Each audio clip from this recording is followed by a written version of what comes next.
Hello and welcome to Mee Gindys.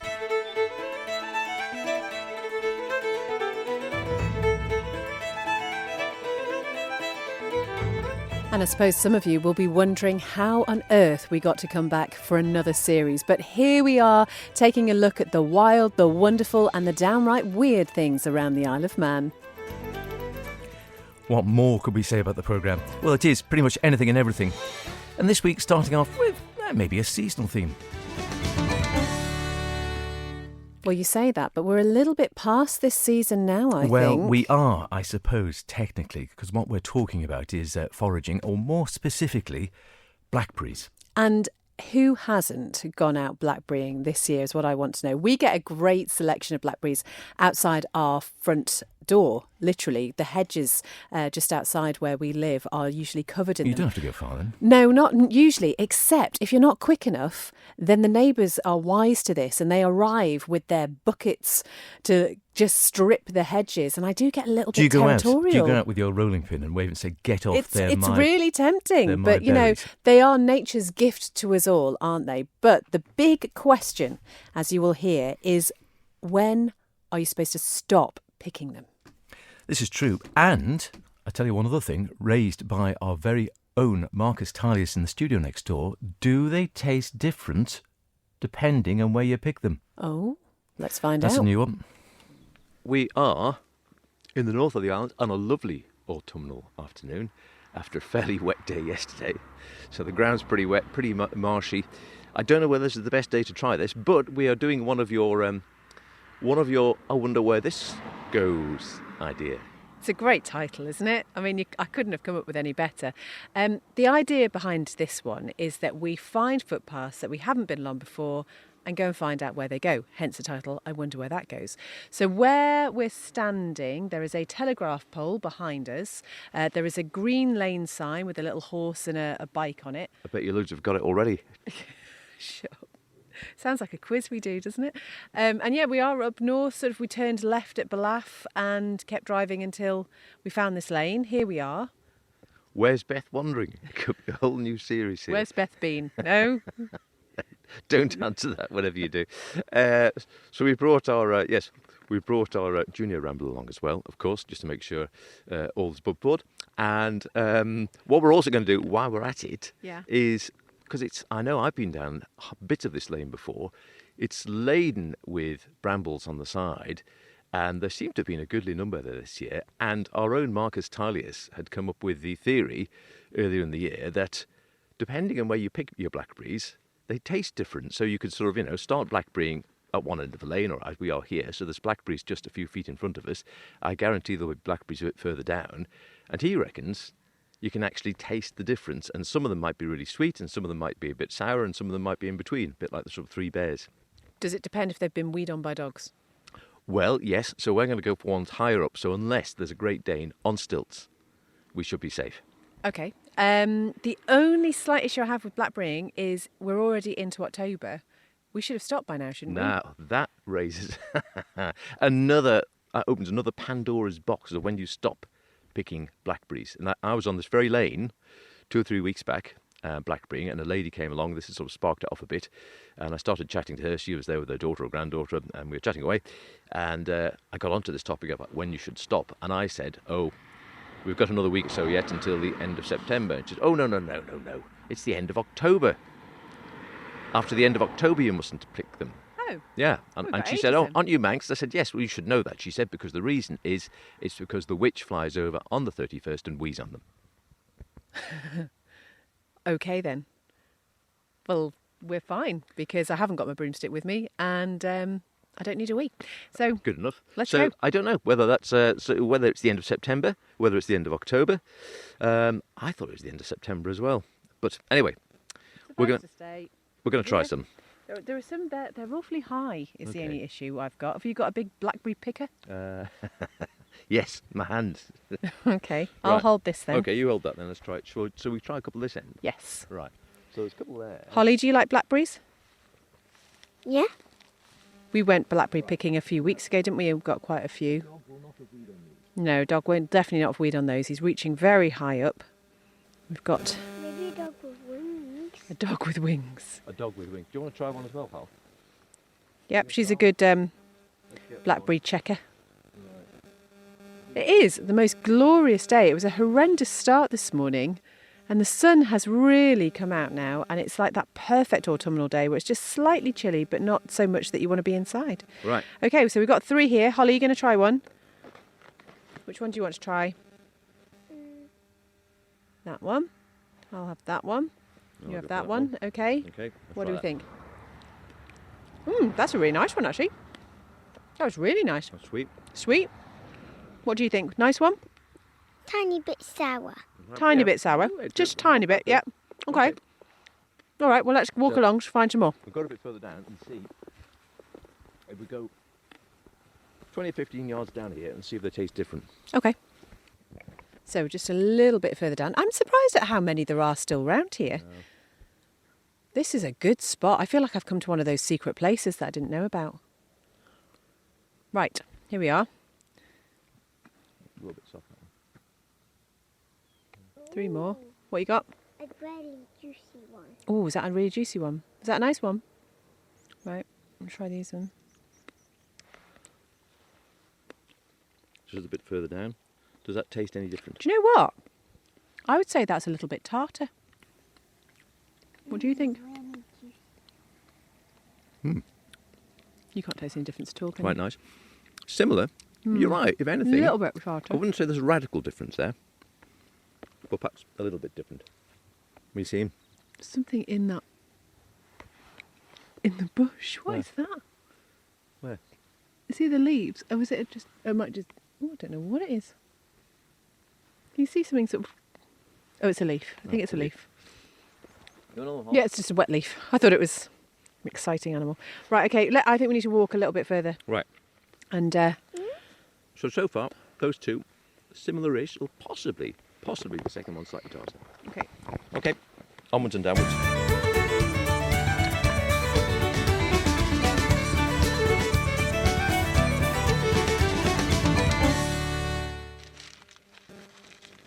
Right, so we're a couple of 100 yards further down, more blackberries as we thought. Who's going to try one of these? Do you want to try one each? Okay. There we go. I'll have that little one in the middle. I'll take the little stalk off. I'll have this little one on the end and see how these different. Oh. Oh, that's really tart. Isn't it? This is sour. Yeah. It's different actually. I think that's much tartar than the other one. So it appears there is truth in this. That depending on where you get your blackberries, they can be very different. I mean, that definitely is tartar than before. Yeah. No doubt about that one. I mean, it's not unpleasant, No. but yeah, The other definite. ones were much sweeter. Yeah, definite difference in the old sugar levels. Who would have known? You know, I've been picking blackberries for years. I've never thought of that before. Well, I guess there are different varieties, aren't there? Like anything, there's going to be slightly different ones, you would have thought. Well, I'm guessing in the sort of, because these are all wild, they'll all be sort of hybrids anyway. You know, they'll all be mixing with each other. So who knows? But they're definitely. I mean, that's only a couple of 100 yards, and yet that is a different flavour. Yeah, interesting. Okay, well, we're going to plug on down this track. How fascinating this must be for the listener. Yeah? Listening to us chomping on blackberries. God. I've finished chomping. Oh, I couldn't get anything better. I've still got a bit in my teeth, actually. Oh, great. I'll get that on camera. Right, onwards down this track and see how it goes. If indeed we know, or can find it. The other end, that is.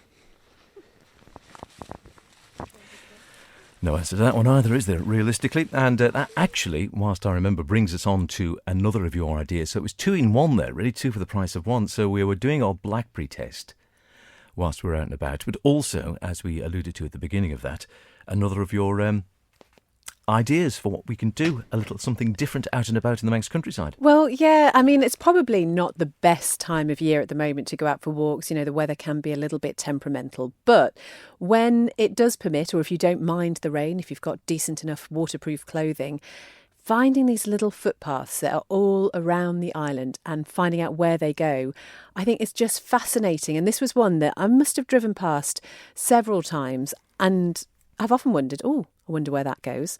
And we did find out. indeed, We where did. it went, and we'll hear that on next week's programme. But there must be loads of these around the island. So if you've got a favourite footpath that possibly is a little bit hidden, that not many people might have gone down unless they're local to the area, then do let us know, because we want to go out walking and find these little hidden gems. That's not a bad idea, and there are dozens of them. The one thing it never ceases to amaze me around the Isle of Man is, having lived here most of my life, apart from sojourns at sort of college and living away in London for a time, but I mean, I still go places and go out walking and think, I don't think I've ever been here before. And we have done this previously on the programme, even when we went down. Do you remember doing the stalagmites and stalactites just down the road near Quegg here? There's a little footpath that takes you just behind the road. It's not very long, but it's really lovely, quite charming. You drive past it countless times, would never know it was there. So this is what we're going to seek out. I'm going to find out where these paths go. I wonder where that goes. I wonder if there's a catchier name, maybe, but we'll work on it. But we're still on the subject of these blackberries. I think we discovered that indeed they do taste different depending on where you pick them, even along the same path. But as to this idea of when should you stop picking them, is it the end of September? Is it the end of October because of the witch weeing on them? That's not a very nice thought. There was only one person we could go to for clarification on this issue, James Franklin from Culture Vannin. Well, it's quite hard to find. I know that traditions about ending picking blackberries are common across the British Isles, but actually in the Isle of Man, I can only find one reference. And it is talking about Fale Simon, the Feast of Simon, on the 28th of October. And in the Manx tradition, this is the date after which you shouldn't be picking blackberries. And it is said that this is because the club will be on the blackberries. And this, we think, is just mildew. And so it's not really a very kind of folklore stopping of it. There's no particularly exciting story, sadly. It's just, they're a bit funny. Don't pick them after this. And that's the 28th of October. Yes, it is. Yeah. So that might possibly link in, because I was out a few weeks back picking blackberries up Derby Way, and there was a lady there who was doing the same, and we started chatting a bit, and we got onto this thing about when you should stop picking them, and I said, oh, it's the end of September, which was close to that time then. And she said, no, it's the end of October. And I said, aren't you Manx? I said, yes. Well, you should know then, it's the end of October because it's after Ginny the Witch has come over and weed on them. And I said, well, I've never heard that one before. But it might have a very loose link to what you're saying there. The idea of, by the end of October they could have mildew and, Yeah, I'm not a scientist. I don't know where mildew comes from, but it might indeed be from witch's urine. I'm not sure. You never know. But you did find a little riddle. I did. And so you can perhaps riddle this. What is white as milk, but milk it isn't? Green as grass, grass it isn't. Red as blood, but blood it isn't. Black as soot, soot it isn't. Any suggestions, anyone? No. Blank faces all round. It's apparently a blackberry, because of course blackberries go through the different phases of its flowering and budding and blacking out, as it were. It's that's what it is. James Franklin from Culture Vannin, a font of knowledge on all these things. Was fascinating. We're talking to him about various things we're out there coming up towards a hot Q&A as well, of course.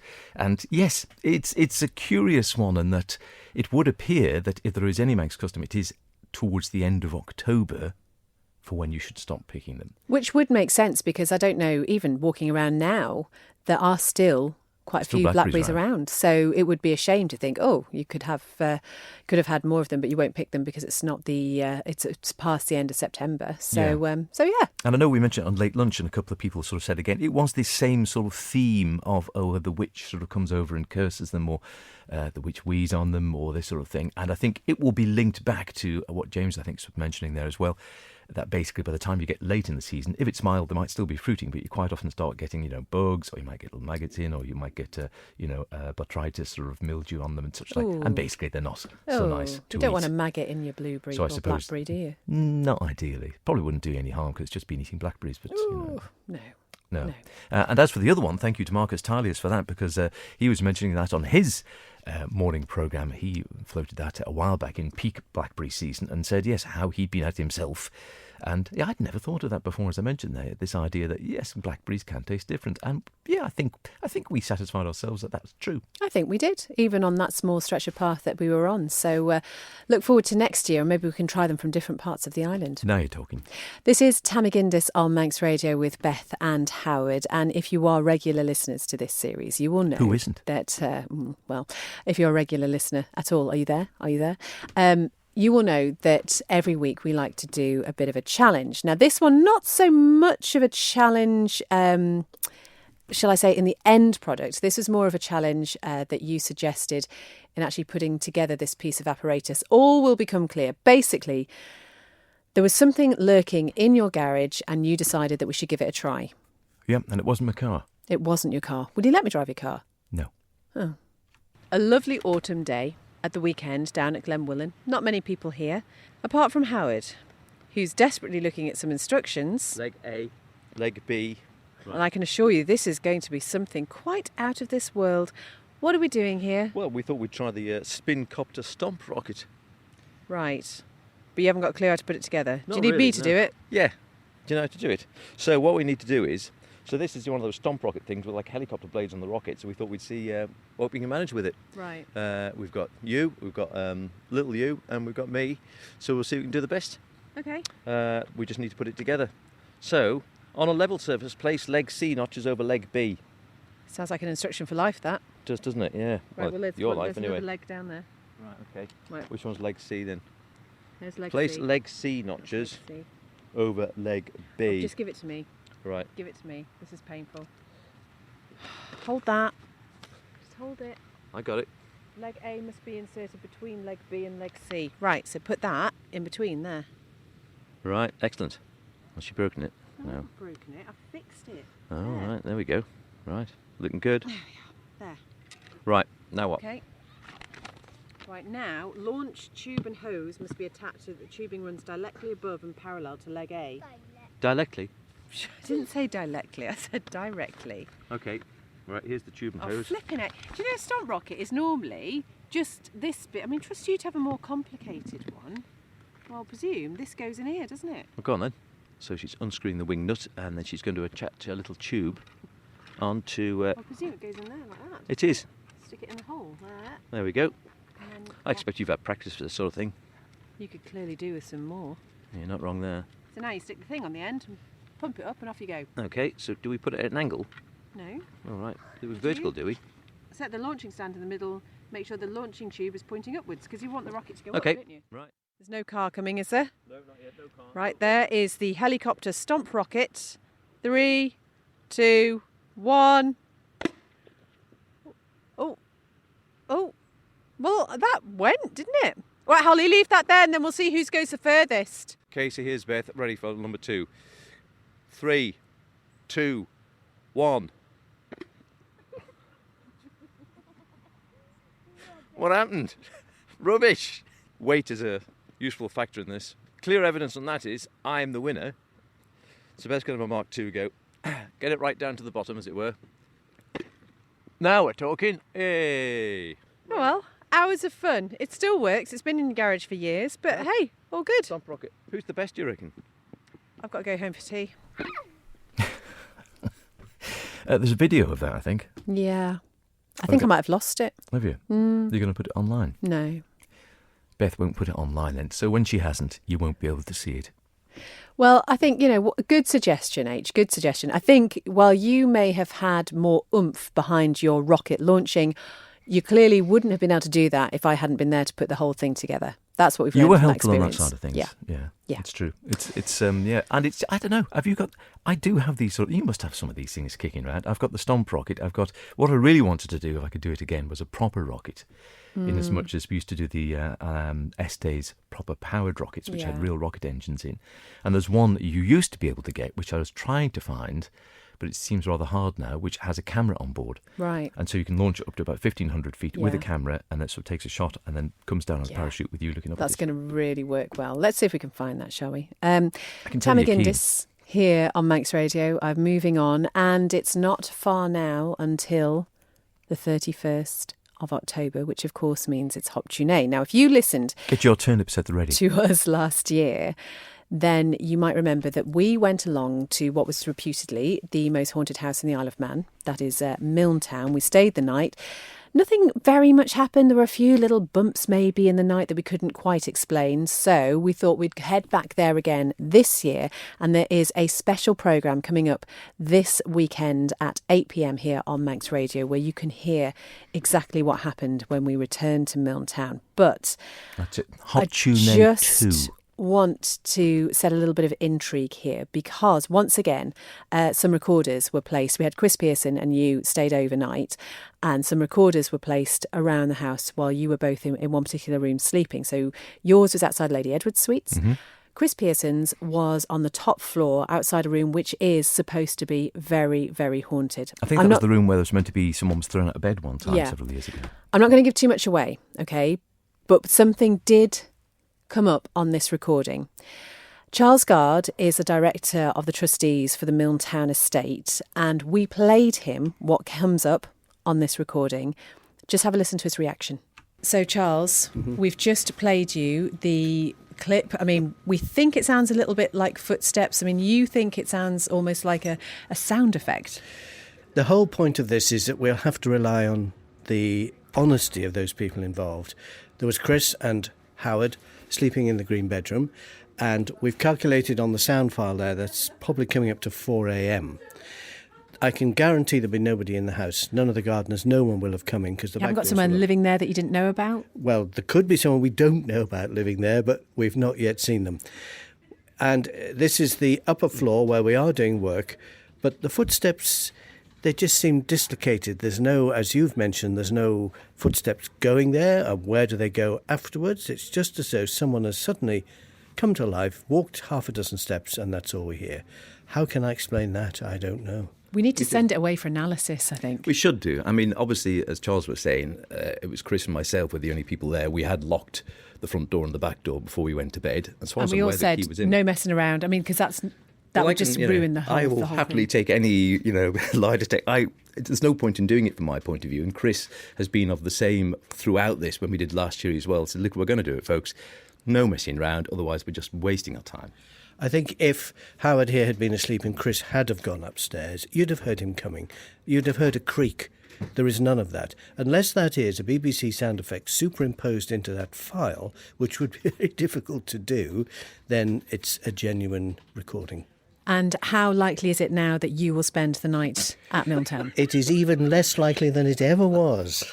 Right, we're not going to say any more about this for the time being. You need to listen to the special Hop Tune programme this Saturday at 8 p.m. I think you'll find it's 8:30, Beth. It'd be particularly spooky if everyone tunes in only to find the programme's finished. Make up your own minds. We will talk about it more next week. But we've reached the point of the programme now where we take a little bit of a dig around in the Manx Radio archives, H. We do. This is Lucky Dip Scene. It's at the end of the corridor on the upstairs of Manx Radio. There is the archive room. It is still being sorted, as it has been for about the last 50 years, full of all sorts of treasures, gradually getting put together and organised, and hopefully they'll go online at some stage. We go in there, we take a lucky dip and see what we find. I've just dug this one straight out. It is Time to Remember, March the 28th, 2007. Barbara Walker, Bert Walker, Jill Kelly and the wonderful Cobblers. David Collister's programme. Terrific stuff. Have a listen.